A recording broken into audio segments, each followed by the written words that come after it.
U današnjoj emisiji ćemo govoriti nešto više o jednoj izvanrednoj biljci za koju veliki broj vas nikada nije čuo, a ima nevjerojatnu mogućnost smanjivanja rizika od nastanka dijabetesa i rezistencija na inzulin. Ovo je jedna drevna biljka koja ima mnoge druge zdravstvene blagodati koje ćemo u današnjoj emisiji govoriti. Jako mi je bitno za reći prije nego što uopće počnem govoriti o ovoj biljci. Ne znam, moji dragi gledatelji, zašto je toliki problem danas pratiti informacije vezano uz dijabetes i rezistenciju na inzulin. Zar vi ne znate, barem vi koji me gledate redovito zadnjih 5 godina na mom YouTube kanalu, da je dijabetes jedna od najgorih bolesti modernog čovjeka i od dijabetesa danas najviše umiru praktično u cijelome svijetu. Danas na mome kanalu imate preko 100 video zapisa o prevenciji, prirodnim liječenjima dijabetesa, prepoznavanjima simptoma. Međutim, ja osobno gledam da jako mali broj osoba to prati. Meni vam to nije jasno, samo dvije informacije koje trebate znati.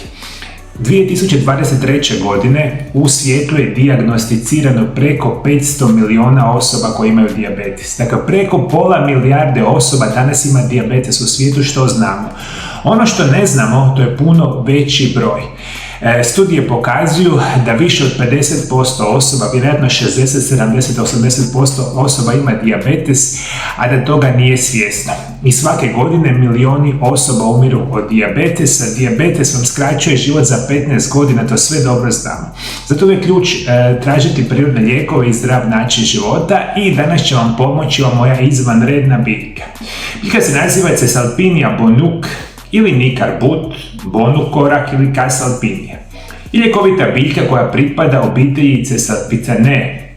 Biljka je široko rasprostranjena u Indiji, osobito u obalnim područjima. Široko se koristi u tradicionalnim medicinskim sustavima kao što su Ayurveda, Siddha i Unani.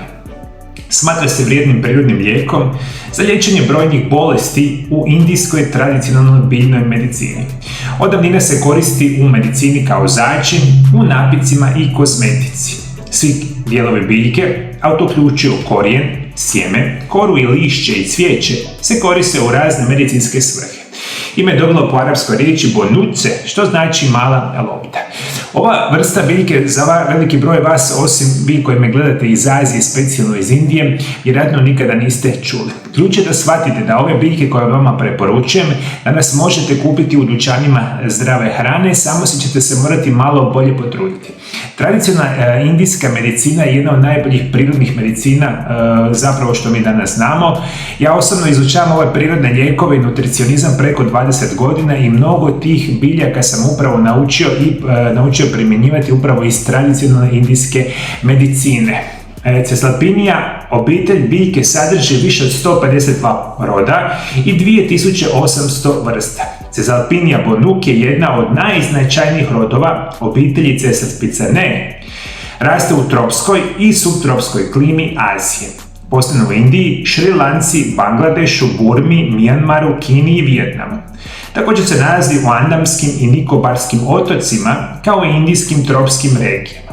Ova biljka je višegodišnji grm koji uspijeva u sjeni i na otvorenom. Divlja je rasprostranjena po ravnicama, šumama, brdima, pustinjama i obalnim lokacijama. 10 do 1000 metara na Himalajima. Sjemenke su sive boje i nalikuju očnim jabučicama, što objašnjava sanskrtsko ime Kuberaši, što znači oči Kubere, hinduističkog boga bogajstva. I sad svi vi koji me gledate iz Europe, specijalno iz ovih mojih krajeva, ili tako, pitat ćete zašto, Mario, ne govoriš nešto o biljkama koje se nalaze, ne znam, u Hrvatskoj, u Srbiji, u Bosni, u, ne znam, Austriji. Morate znati da prirodno liječenje traje tisućama i desecima tisuća godina, praktično od povijesti čovječanstva, i jako je velika šteta. Mi danas u modernom načinu života imamo mogućnost upiti znanje i kupovati prirodne lijekove super jednostavno putem internet dućana zdrave hrane. Ovo je jedna izvanredna biljka koja se, rekli smo, koristi u Aziji i izvanredno vam pomaže u vašemu zdravlju. Ljekovitost. Tradicionalna upotreba biljke služi za prirodni sprečavanje groznice, zubobolje i upale grla. Poboljšava funkciju probavnog sustava i preporučuje se kod nadutosti, zatvora, ulceroznog kolitisa. Prirodni lijek je za uklanjanje neugodnih mirisa i pojačanog znojenja. izvanredni antitumorski lijek sa snažnim antidijabetičkim svojstvima. Prirodni lijek za jetru, slezenu i kožne bolesti poput psorijaze i ekcema. Prirodni lijek za hormonalne poremećaje žena posebno pomaže pri smanjivanju simptoma menstruacija i menopauze. Koristi se kao pomoć kod bolesnih zglobova i smanjuje bol, upalu, ukočenost prisutno kod artritisa. Dakle, ova vrsta biljke, mi to danas znamo jako dobro, specijalno iz tradicionalne indijske medicine, da se tisućama godina koristi za ove blagodati. Kao što sam malo prije napomenuo, praktično se cijela biljka može koristiti u razne zdravstvene blagodati. I prije nego što nastavim, ovo je jedna od biljaka od kojima piše u mojoj novoj knjizi. Moja nova knjiga koja se naziva zapravo Čudesni prirodni lijekovi, drugi dio uskoro izlazi u prodaju. I u ovoj knjizi jedna od tih mnogih biljaka kojima budem pisao i napisao sam naravno je upravo ova izvanredna biljka. Kako koristiti ovu biljku za sprečavanje dijabetesa? Se koristi plod biljke. Najčešće se suhi plod biljke namoči u vodi preko noći. Ujutro se pojede nekoliko plodova. Kako ova biljka ima izvanrednu mogućnost prirodnog stabiliziranja inzulina u krvi u kratkom vremenskom periodu, imat ćete bolju funkciju inzulina i na duže staze ćete pomoći spriječiti dijabetes i rezistenciju na inzulin. Mi danas znamo, i ovo mi dobro zapamtite, ovo je jedan od načina kako vi možete koristiti ovu biljku. Odite na internetske dućane zdrave hrane, pokušajte pronaći suhi plod ove biljke. Ako to ne možete napraviti i koristiti, recimo da ujutro pojedete 2 do 3 suha ploda koje su bila namočena u vodi preko noći, apsolutno je situacija u redu. Vi ovu vrstu biljke možete kupiti od čaja, kapsula, tinktura, kako god, samo se morate pronaći na dućanima zdrave hrane. I onda i koristite kako je primijenjeno. Tako, može biti kapsula, prah ili kako god. Ono što znamo sigurno da ova biljka ima nevjerojatnu mogućnost stabiliziranja šećera u krvi i na duži vremenski period omogućuje sprečavanje jedne od najgorih bolesti modernog čovjeka. Naravno, i ne možete očekivati da živite izvanredno loše, jel tako?